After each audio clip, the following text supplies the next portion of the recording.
Nuestros expositores de quinto año de secundaria, quinto Solidaridad y quinto Cooperación. En quinto Solidaridad tenemos pues a los estudiantes Ábalos, José María, Arias, Supo, Gallo Malena, Ciesquem Eliana. Y en quinto Cooperación a Gonzalo Villoslada, Fran Gamarra, Mileni Pérez y Espinosa Lugana. Ustedes, chicos, ya saben que este debate se fundamenta en 4 ejes. Cada respuesta dura 2 minutos. Va a estar cronometrado sus tiempos. De igual manera, también precisar que después de eso va a venir sus aportes para poder hacer el segmento de refutación, según los argumentos de sus compañeros. De igual manera, también es preciso recordar que estas exposiciones tienen que ser dirigidas sobre todo al auditorio hoy presente y observarlos a ellos para que ellos se concentren en sus respuestas y en sus argumentos. De igual manera, también es preciso apuntar lo que diga la contraparte para que haya más precisión en la dinámica de este debate. En ese sentido, damos por inicio el debate a las 11:46, día miércoles 16 de julio, en nuestra institución educativa Cristo Amigo, Educación en Valores para una Cultura de Paz. Bien, comenzamos con el primer eje, que es Educación e Identidad, a cargo de los estudiantes Arias, de quinto Solidaridad, y Pérez, de quinto Cooperación. Comenzamos con quinto Solidaridad, con el estudiante Arias, en este eje. Primera pregunta.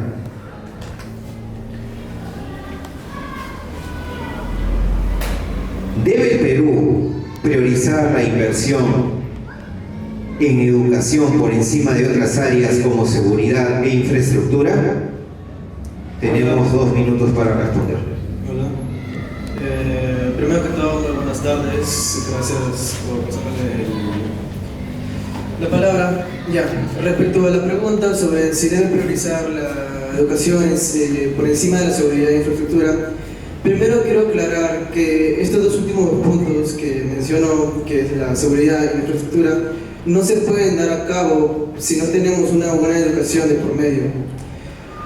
Lamentablemente, estos 2 puntos son un lujo para nosotros los peruanos, que solo pueden tener distritos como Miraflores, Los Olivos o San Borja, y estos 2 últimos a duras penas pueden tenerlo.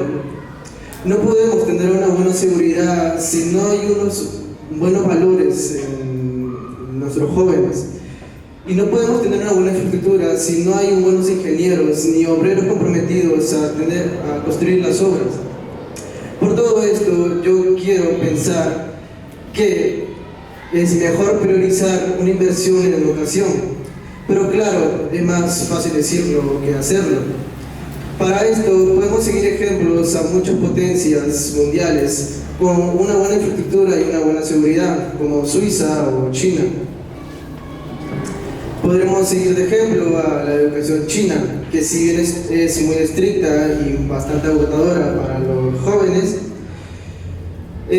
da unos muy buenos frutos en la sociedad. Muchas gracias. Muy bien, aplausos por favor a nuestra primera intervención que se debate del estudiante Arias Supo. La misma pregunta para nuestro estudiante de quinto Cooperación, señorita Mileni Pérez. Señorita Pérez, ¿debe el Perú priorizar la inversión en educación por encima de otras áreas como seguridad e infraestructura? Buenos días con todos los presentes. Mi argumento diría que no, porque no es necesario dejar de lado la seguridad y la infraestructura. Sin embargo, la educación es muy importante. Podemos priorizar la educación sin desatender otras áreas claves. Por ejemplo, una reforma educativa puede ir de la mano con mejoras en la infraestructura escolar y campañas de seguridad en las comunidades. A pesar que el presupuesto en el Perú se ha triplicado en el área de educación entre 2016 y 2022, el Perú ocupó el puesto 64 de 77 países en educación. Esto nos quiere decir que no basta con invertir y solo invertir, sino trata de hacerlo de una forma eficiente y consciente, de que no solo digamos que construimos colegios y ya está todo, no. La idea es que se construyan colegios y a la vez hayan docentes capacitados y que se haga un seguimiento mensual por parte del Estado para que se brinden clases de calidad a todos nuestros estudiantes, tanto en colegios estatales como particulares. Gracias.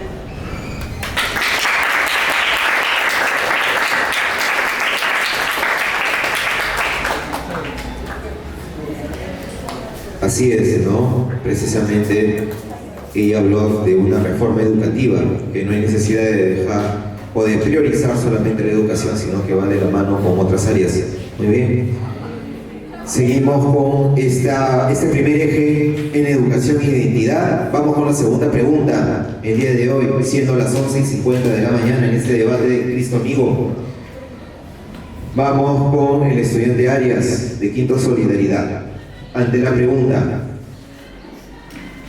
¿es más importante una reforma educativa que una reforma política para contribuir el Perú que queremos? Tenemos 2 minutos. Yo creo que el Perú lo primero que necesita es fomentar a los ciudadanos a votar bien.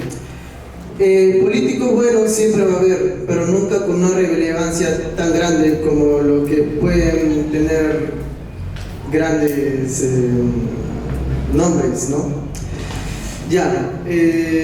Yo creo que es mejor una reforma educativa en este aspecto, ya que una reforma política para el Perú es demasiado complicada.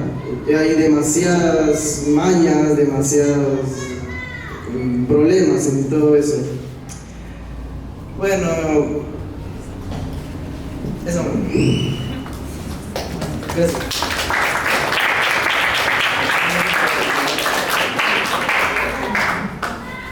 La misma pregunta para nuestro estudiante Pérez. Señorita Mileni, ¿es más importante para usted una reforma educativa y todo lo que esto implica que una reforma política para contribuir al Perú que queremos? Tienes 2 minutos. Como lo señala el politólogo Fernando Tuesta, las reformas políticas sin planificación o coherencia no contribuyen y por todo lo contrario, nos dan una debilidad a nuestras instituciones. Y como nos indica el mismo Ministerio de Educación, la reforma educativa debe llevarse al aula con autonomía escolar y participación de maestros y la familia de estos mismos estudiantes. Porque no todo se hace gracias a los maestros, viene desde casa, implantar valores, implantar que tengan ellos claros sus deberes. Aunque ambas son indispensables, tanto política como educativa, y van profundamente entrelazadas, la reforma educativa debe ocupar un rol primordial, pues contribuye a las bases humanas y sociales sobre las cuales cualquier cambio político podría sostenerse y prosperar.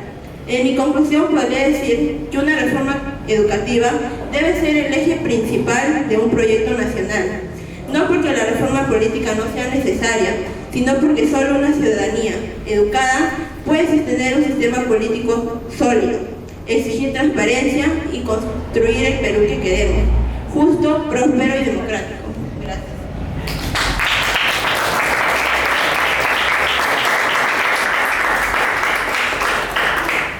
Muy bien. Vamos ahora a sostener la ronda de refutaciones. Estudiante Arias, respecto a este eje central, hemos aperturado este debate en educación e identidad y ante las preguntas ya señaladas, consecuentemente, ¿qué argumentos has trabajado con el equipo en Quinto Solidaridad para que pueda reforzar lo propuesto el día de hoy? ¿Con mi equipo? Así es, con el equipo que han podido ustedes reforzar respecto a este eje, educación e identidad.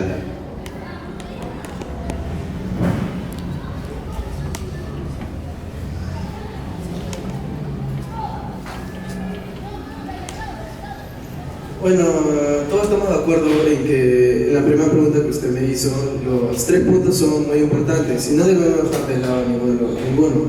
Yo nunca mencioné que la seguridad o infraestructura se debe dejar de lado para priorizar la inversión en educación. Todos son importantes, ¿ya? Pero yo creo que la infraestructura y seguridad vienen después de una buena inversión en educación. Me gustó el punto de Mileni que dijo sobre que no basta con construir colegios y ya, que obviamente es verdad. Así que antes de invertir el dinero y a veces desperdiciarlo por obras paralizadas, debemos concentrarnos en la preparación de los profesores para que sean ellos muy dinámicos y puedan llegar bien al alumno, que eso es lo más importante para que pueda existir una buena educación. Muy bien, aplausos para su compañero.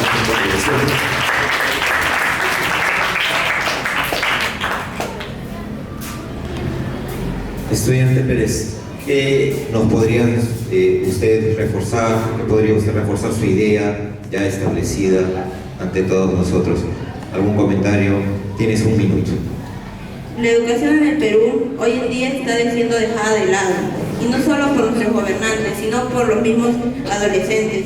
Hay una tasa grande de abandono en el nivel secundario. En las zonas rurales, casi más del 10% de estos alumnos abandonan y no llegan a terminar su formación, lo que dificulta cualquier posibilidad de transformación personal o social. Más allá de invertir mayor parte de nuestros ingresos como nación a la institución educativa, debería ser más un seguimiento, más algo tomado como importancia, porque las generaciones son las que nos vamos a encargar del Perú futuro. Si no se crean y no se implantan suficientes valores, educación y conocimientos conscientemente a estos jóvenes, ¿qué nos espera un Perú de acá a 10 años, 20 años, si los jóvenes no han tomado importancia a sus estudios, no han sido, no les damos las verdaderas instrumentos, sino simplemente decimos que construimos un colegio, ya los estudiantes deben solos ir y estudiar, y no es así. Debe haber información, charlas y mejor preparación para nuestros docentes. Muy bien. Ya completo el tiempo. Aplausos, por favor.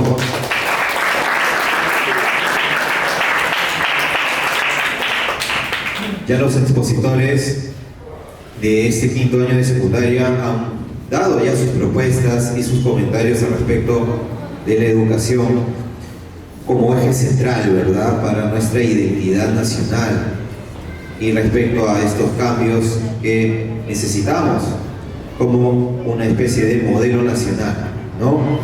Seguimos con el segundo eje, medio ambiente y sostenibilidad. Este eje va a estar sustentado con las exposiciones de los estudiantes Gonzalo Villoslada y Malena Gallo, a quien se les realiza la siguiente pregunta para Gonzalo Villoslada. Gonzalo, ¿puede el Perú convertirse en una economía sostenible sin depender de la minería tradicional? Tienes 2 minutos para responder. Primero que todo, buenos días al jurado y al público. Y respondiendo directamente a la pregunta, es sí, el Perú sí puede convertirse en una economía sostenible sin depender de la minería tradicional, pero la afirmación de decir sí es, por así decirlo, no con seguridad. Sería como un plan que se puede crear por el gobierno para sustentar, por ejemplo, nos deshacemos de la minería tradicional, pero ¿con qué lo sustituimos? Y aquí es donde quiero dar mis pequeños argumentos. Por ejemplo, el 11 de marzo del 2025, la página América Económica subió una interesante entrevista donde le preguntaban al Banco Mundial sobre si el Perú podría zafarse de alguna forma de la minería tradicional. Y estos respondieron claramente diciendo que sí.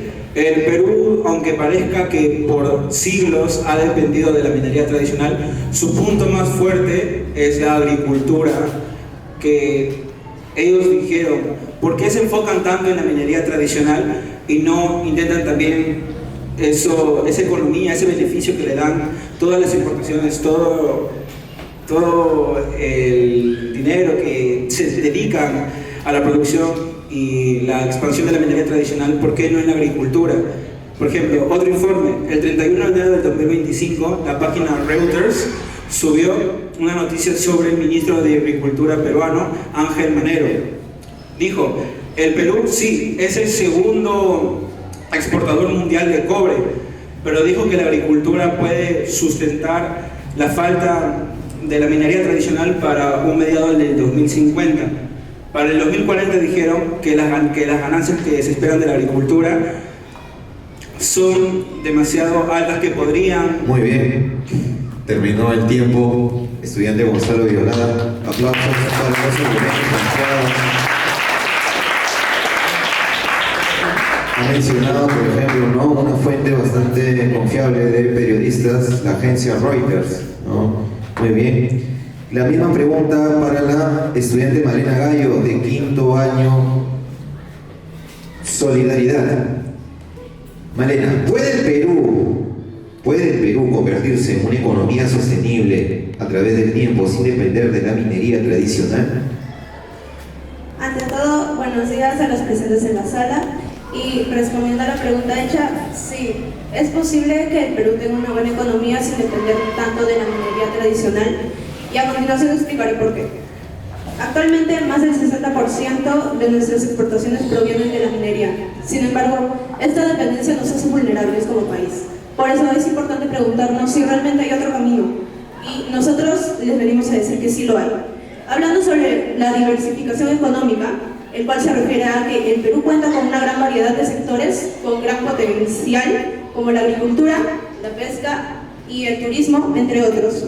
Por ejemplo, la agroexportación representa una gran porción del PBI, Producto Bruto Interno, no minero, y ha crecido incluso en pandemia, según la página agraria.pe, la cual se enfoca en la agricultura peruana.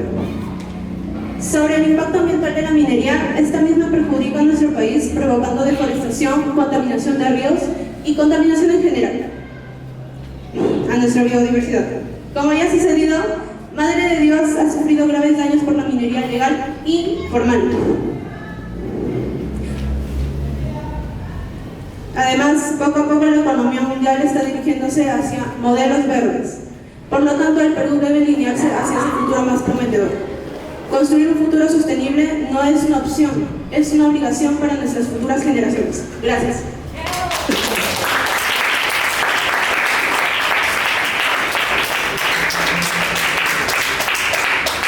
Muy bien.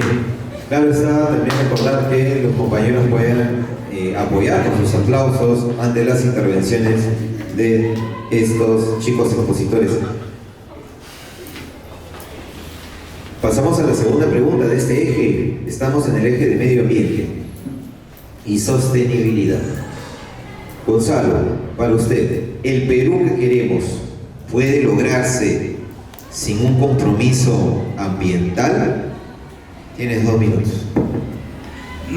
No es posible alcanzar el Perú que queremos sin un compromiso ambiental real. Por ejemplo, según el documento Visión del Perú del 2050 del CEPLAN, el país que aspiramos se caracteriza con igualdad de oportunidades para todos, con crecimiento económico competitivo y sostenible, con bienestar, acceso a salud, agua, vivienda, aire limpio y seguridad alimentaria, y con respeto a la biodiversidad cultural y natural. No se puede obtener estos bienes sin un compromiso real ambiental. Tenemos en claro que, según el informe de los geobosques y la MINAM, el 60% del Perú son bosques totales, contando también en el Amazonas, y se reportó que en el 2001 hasta la actualidad 2.5 millones de hectáreas han sido deforestadas ilegalmente, tanto por contaminación minera como contaminación de los mismos pobladores. Al final, una frase también que me hizo reflexionar, según el informe de Geobosques, fue la frase: al final del día, el Perú es un país que destruye la naturaleza para crecer. Está acabando su propia tumba con una pala de oro, sin compromiso ambiental consciente. No hay futuro, solo un futuro con internet. Gracias.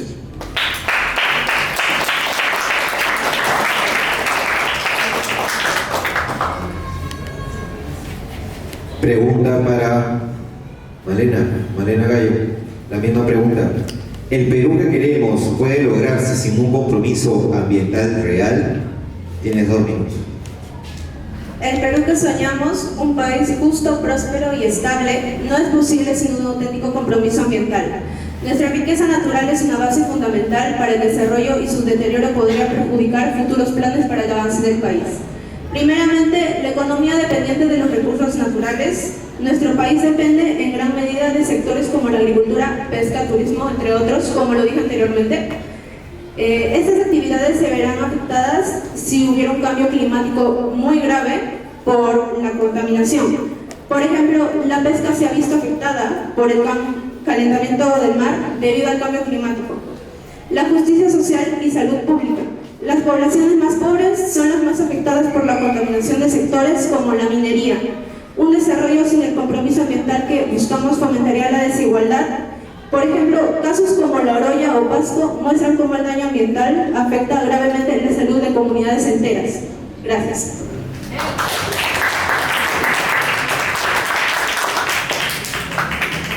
Pasamos a la ronda de refutaciones. Gonzalo, respecto a ese informe que usted acaba de hacer mención en su anterior alocución, ¿tienes alguna información que refuerce esos argumentos respecto a la deforestación que tiene un impacto negativo en el medio ambiente? Claro, primero para decir sobre cómo puedo yo estar seguro de que lo que digo es verdad sobre la deforestación. Se sabe que las empresas mineras ilegales se expandieron más a Puno porque es un lugar que no está verificado por las leyes, aunque no se parezca. Prácticamente está plagado de minerías ilegales y inclusive en 2019 un estudio del Centro de Innovación Científica Amazónica, CINCIA, y la Universidad de Wake Forest de Estados Unidos dijeron que el 78% de los peces en el Amazonas, su nivel de mercurio en su cuerpo es demasiado alto. En los árboles también se descubrió, como le dije, los restos de la deforestación, talas ilegales, y el mismo ambiente corrosivo que da esas empresas mineras ilegales también destruyen el medio ambiente, incluso la contaminación que tenemos en nuestro día a día, la basura que botamos, todos esos desechos que produce el humano. Gracias.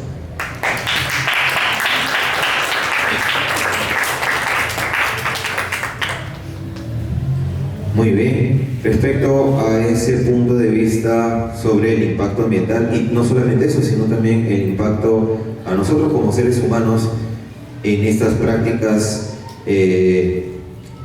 perjudiciales para nuestra biodiversidad. Señorita Gallo, ¿tiene usted algún argumento que haya trabajado con el grupo que refuerce la idea el día de hoy? Tiene 1 minuto.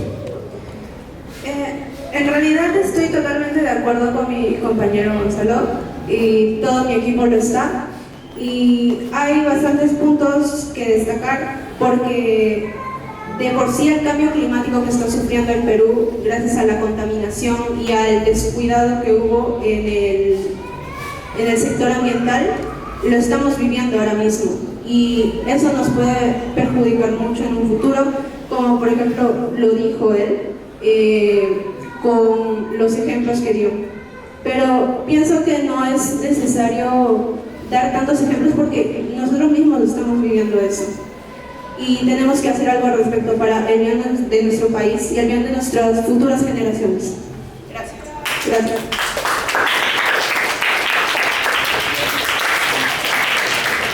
Ambos grupos entonces han coincidido en cuanto a sus apreciaciones respecto a este tema de medio ambiente y sostenibilidad. Ha quedado bastante claro, ¿verdad?, que el desarrollo nacional también implica la preservación de nuestro medio ambiente. Vamos entonces al tercer eje el día de hoy.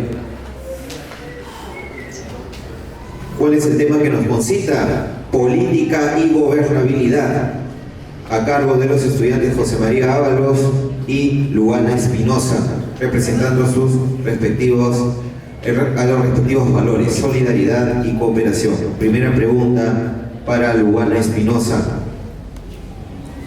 ¿El centralismo, la política centralista, es el principal obstáculo para el desarrollo del país?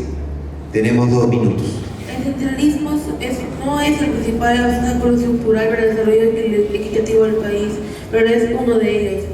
El centralismo del Perú es una herencia del modelo virreinal y republicano que ha destruido a Lima como el eje político, económico y administrativo del país. Esta concentración de poder ha generado un desarrollo desequilibrado donde Lima crece mientras que las otras regiones enfrentan abandono, falta de inversión, servicios precarios y escasa participación en la toma de decisiones. El desequilibrio es tan notorio que más del 70% de la inversión pública se concentra en Lima y el Callao, mientras que regiones como Loreto, Puno y Apurímac reciben presupuestos significativamente menores, a pesar de su riqueza natural. Esto reproduce una lógica perversa. Mientras que Lima crece, las otras regiones migran, pierden oportunidades y defienden el abandono del Estado. Gracias.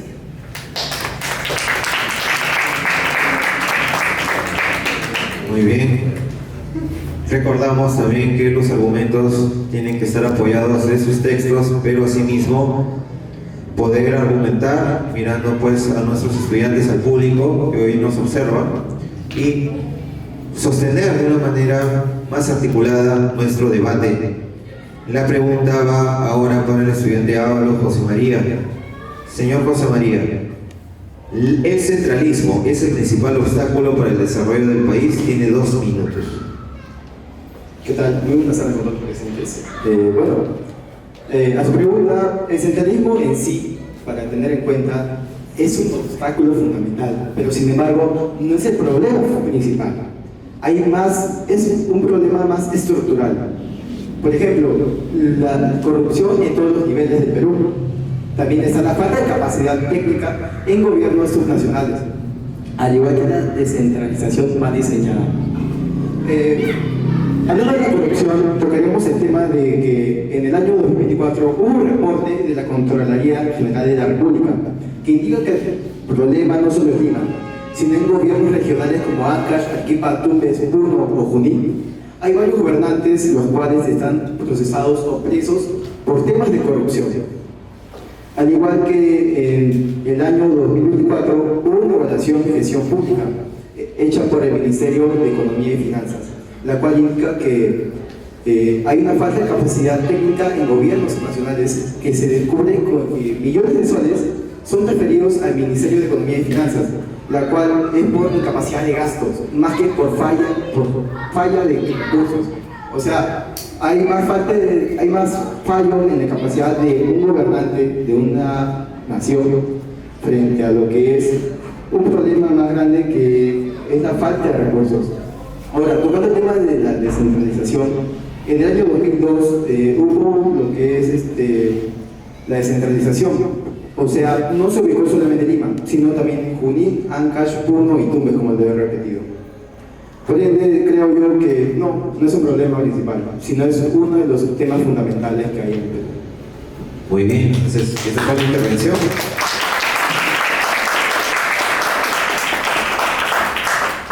Segunda pregunta para Luana Espinosa. ¿La corrupción para usted es el mayor impedimento para construir el Perú que queremos? La corrupción así es el mayor problema que nos impide a construir el Perú que queremos todos los peruanos. De hecho, dice acá que se pierde más de 20. Dice que, según la evidencia, dice que la Contraloría estimó que el Perú perdió más en 2023 más de 24.000 millones debido a la corrupción y conducta funcional. Esto representa aproximadamente el 12% del presupuesto nacional. Dinero supuestamente para construir hospitales, colegios o postas, o también, como han dicho en informes, más de 1.000 kilómetros de carreteras. Y de acá también que el barómetro de la confianza del IEP reveló que solo el 18% de los ciudadanos confían en el Congreso de la República y menos del 25% en los gobiernos regionales. Esta profunda desconfianza institucional es el resultado directo de la corrupción y de la falta de valores de nuestras autoridades que escogemos. Y eso también es culpa, en mayor parte es culpa nuestra, que normalicemos la corrupción, ya que nosotros, la mayoría de peruanos también dice que es normal pagar a la policía, para no decir una multa de más de 1.000 soles, dice que también pagan las papeletas de manera irregular. Y eso es una gran muestra de corrupción que nosotros los peruanos también tenemos hacia nuestras propias autoridades sobornando. El soborno, la corrupción y el robo es el principal problema del país. Muchas gracias.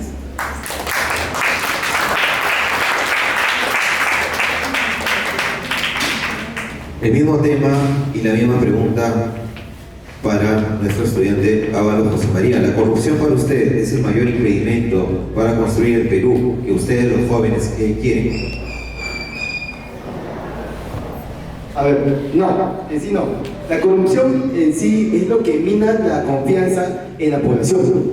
Es cierto, el 95% de los peruanos estamos en contra del Estado frente a la corrupción. Ahora, acá indica que es un reflejo más estructural también. ¿Por qué? Porque tenemos instituciones frágiles, cultura política permisiva, como dice el lugar, desigualdad y una ciudadanía desmovilizada. Ahora, teniendo en cuenta esto, las instituciones débiles y mal diseñadas ejercen la corrupción. O sea, es un problema real, es la ausencia del control de las instituciones, leyes contradictorias y falta de meritocracia. Según la Organización para la Cooperación y el Desarrollo Económicos, en el año 2022, dice que la captura del Estado por élites o mafias ocurre porque no hay instituciones sólidas que lo impiden. O sea, la corrupción es uno de los primeros problemas que tenemos en el Perú para que nuestro país crezca. Sin embargo, también toca lo que es la falta de educación cívica y valores compartidos, al igual que la desigualdad estructural y pobreza. Frente a lo que es la UNESCO, indica que la ciudadanía no tiene conciencia ética y ética pública, la cual la cultura de legalidad en el sistema se reproduce corrupto desde abajo, o sea, desde que somos civiles, como frente a lo que es la policía, una coima o algo debajo de la mesa frente a los jueces o jurados. Por ende, la corrupción no es uno de los primeros problemas, sino también la falta de ética, valor y desigualdad estructural y la pobreza. Gracias.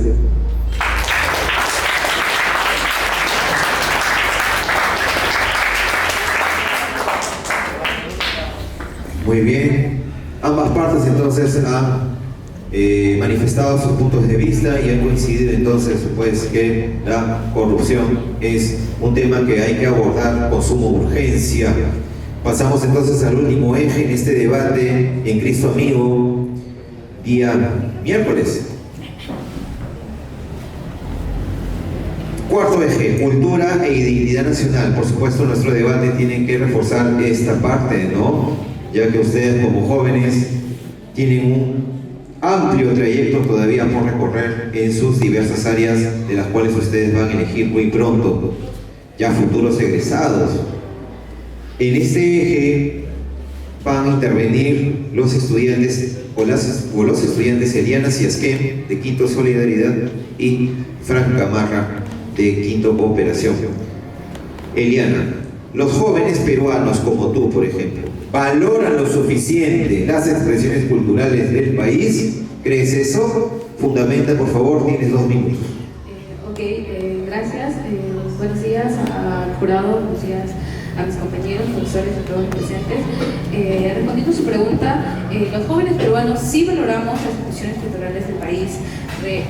¿Cómo? Reinterpretándolas en contextos modernos y compartirlas con orgullo en aspectos digitales y a la vez presenciales. Soy consciente de que dimensiones como en redes sociales, TikTok, YouTube, los jóvenes muestran sus danzas, marineras, huayno, con orgullo, con un estilo propio. Demuestra afecto por lo tradicional y también un amor hacia lo nuestro. Jóvenes en Ayacucho viralizan coreografías típicas funcionándolos con estilos urbanos. También eventos como la fiesta de la Candelaria en Puno o el Inti Raymi en Cusco, recibe cada vez más años, cada vez a más jóvenes participan activamente en danzas o difusión cultural. Pero también, según reportes del Ministerio de Cultura, la asistencia juvenil a festivales tradicionales ha aumentado un 25% en los últimos 5 años, y debemos de resaltar este punto, que debemos sentirnos orgullosos también por de nuestros orígenes, pero también es un llamado de reflexión a todos nosotros de que debemos de participar con continuidad, ya sea en festivales, danzas o en redes sociales también, porque nosotros amamos nuestra cultura, nosotros somos peruanos y debemos estar orgullosos de dónde hemos nacido. Muchas gracias. Muy bien.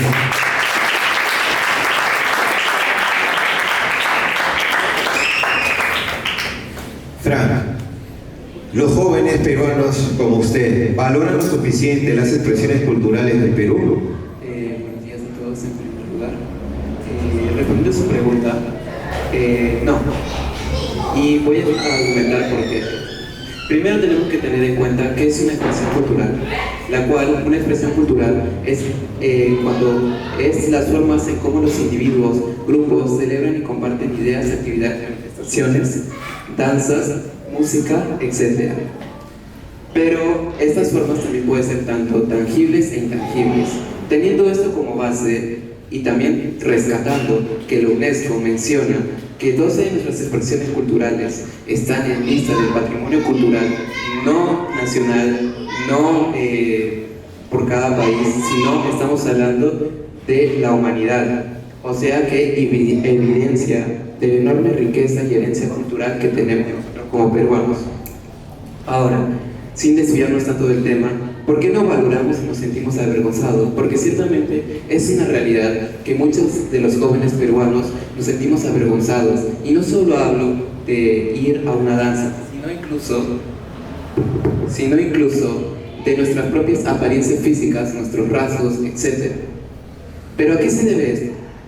Según lo que yo investigué, una de las razones podría ser el eurocentrismo, que resumida en una frase podría ser en ser una cultura acomplejada del extranjerismo, ya que, volviendo al tema anterior, muchas veces nos acomplejamos de la cultura europea y muchas veces nos preguntamos por qué no nosotros, o por qué nos vemos tan distintos. Un ejemplo corto podría ser que si hay un grupo, por ejemplo, de chicas que le gusta K-pop, se le va a hacer mucho más raro hablar de Wino que de K-pop. ¿Pero por qué va a ser raro si ambos son danzas? Es un ejemplo de eurocentrismo, por ejemplo.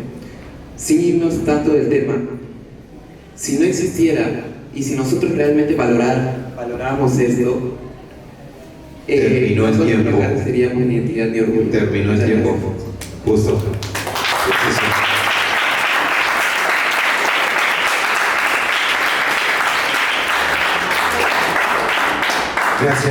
Gracias debatiente por tu aporte. Pasamos entonces ya a la segunda pregunta, recordando por favor a nuestros estudiantes hoy presentes que guarden silencio para que los expositores puedan tener sus intervenciones de una manera más clara.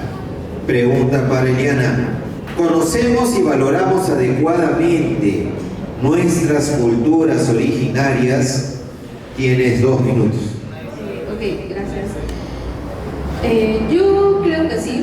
El amar a las culturas originarias no solo significa recordarlas, sino también hacerlas parte de nuestro presente, bailarlas en festividades, vestirlas en moda, saborear cada plato típico y hablarlas con orgullo en redes sociales o incluso en casa con nuestros familiares. Ahora vibra en lo cotidiano y eso demuestra que la cultura está viva, que aún se conserva, mostrando respeto y también mantenerla en movimiento. El Estado peruano implementó programas de educación intercultural bilingüe en comunidades donde se hablan lenguas originarias como el quechua, el aymara. Según el Ministerio de Educación, más de 1,2 millones de estudiantes se benefician de la EIB. También canales de YouTube, plataformas de streaming y visibilizan su cultura en redes sociales. Un gran ejemplo podría ser el canal que transmite noticias Willax en Quechua, que tiene también una gran audiencia andina. Pero si bien es cierto, también nosotros debemos de reflexionar y debe ser un impulso a que nosotros debemos de tomar conciencia de que debemos cada año, cada momento, cada día de nuestra vida darle el suficiente respeto, valor y todo lo que conlleva nuestra cultura.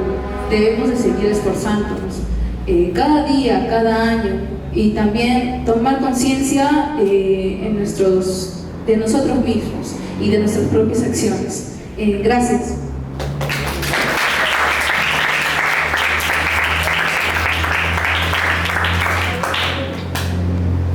Preguntamos a nuestra expositora.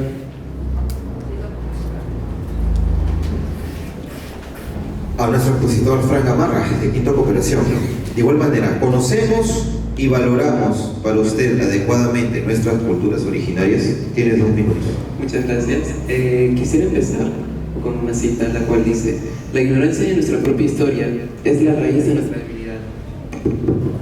Ahora, teniendo esto en cuenta como base, quisiéramos que analicemos la pregunta, ya que podemos encontrar 2 verbos, lo cual convenientemente está en orden. ¿Por qué? Porque tenemos el verbo conocer y valorar. ¿Por qué rescato estos 2 verbos? Y a la par con la cita, ya que nosotros no podemos empezar a valorar si no conocemos, y si no conocemos, ¿cómo valoramos? Entonces ahí es lo que quiero ir.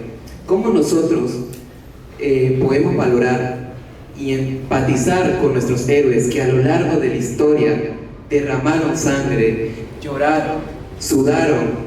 ¿Cómo podemos empatizar si no conocemos?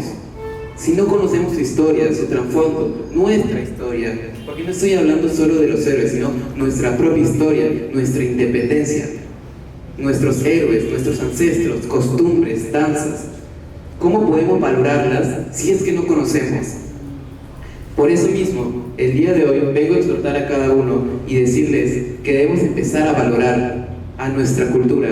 Si tenemos todo, somos un país biodiverso. Y no somos diferentes a Estados Unidos u otras potencias, porque les recuerdo, nosotros podíamos llegar a ser una potencia. De hecho lo fuimos. En 1845 a 1872, les recuerdo la prosperidad falaz, la cual fuimos uno de los mayores demandantes del guano que servía como fertilizante. Entonces, si pudimos llegar a hacer esto, ¿por qué no llegamos a valorarla? Porque no conocemos. En resumen, si no conocemos nuestra historia, lo más probable es que no empecemos a valorar, y eso es un problema del peruano, porque el peruano es ignorante. Muchas gracias.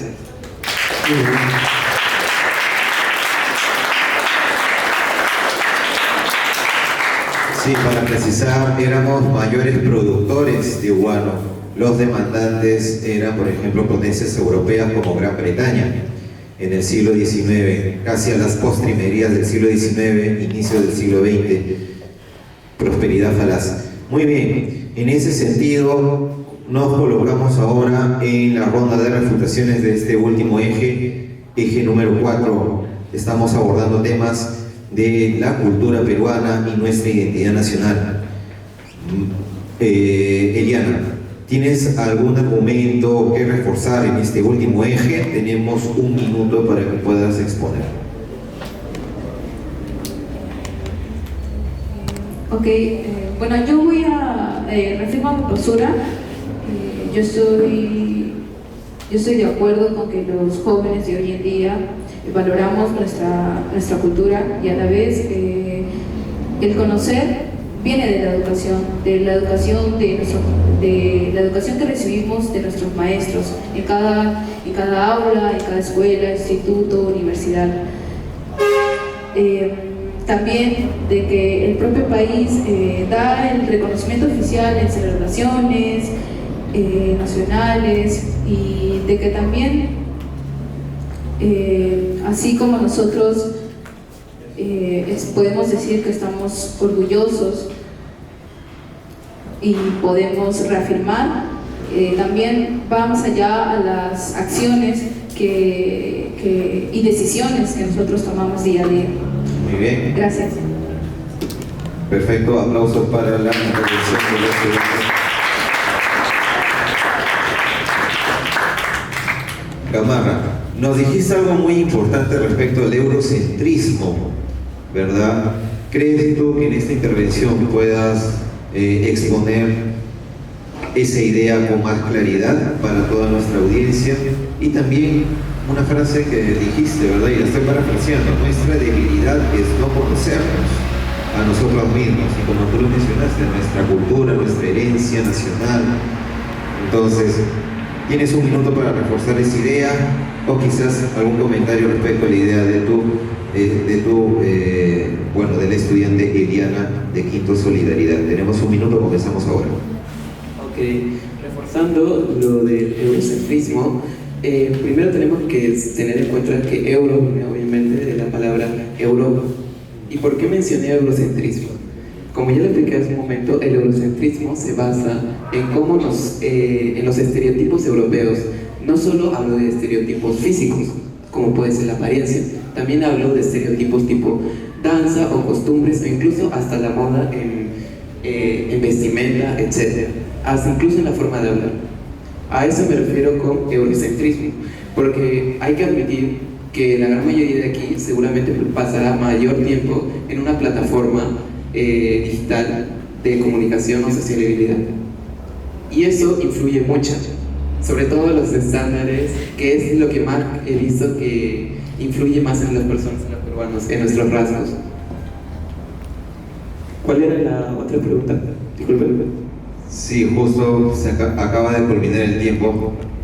Tenemos ya un minuto para esta ronda de refutaciones. Aplauso, por favor, para la intervención del estudiante. Buenas tardes. El día de hoy ha culminado ya con la parte eliminatoria, se podría decir, de los estudiantes de quinto año. El día de ayer ha sido el de cuarto y el de ayer el de tercer año. Solo quiero añadir que cuando se habla de corrupción, netamente nos tenemos que dirigir lo que es la casa, ¿no?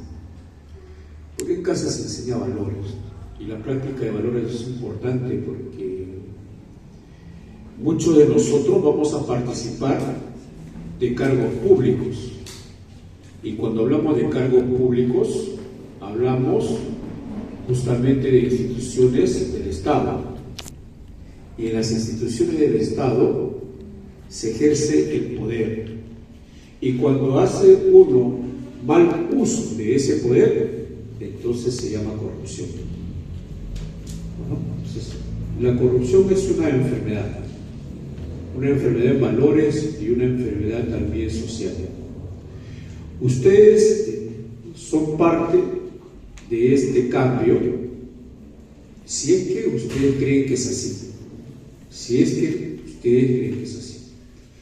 de ustedes no es que esté el peso de toda la sociedad, pero ustedes tienen que velar por sí mismos. Ser uno en la sociedad es importante. Nosotros, como colegio privado, colaboramos justamente para poder madurar esos valores que ustedes tienen en casa. Muchachos, felicitaciones por el día de hoy, y damos por finalizado el debate, y el día de mañana ya se está dando ya la relación de los ganadores, tanto de tercero, de cuarto y de quinto, para que el día viernes haya un enfrentamiento intelectual, cultural por parte de todos. Muchas gracias y hasta muy pronto, hasta el día de hoy.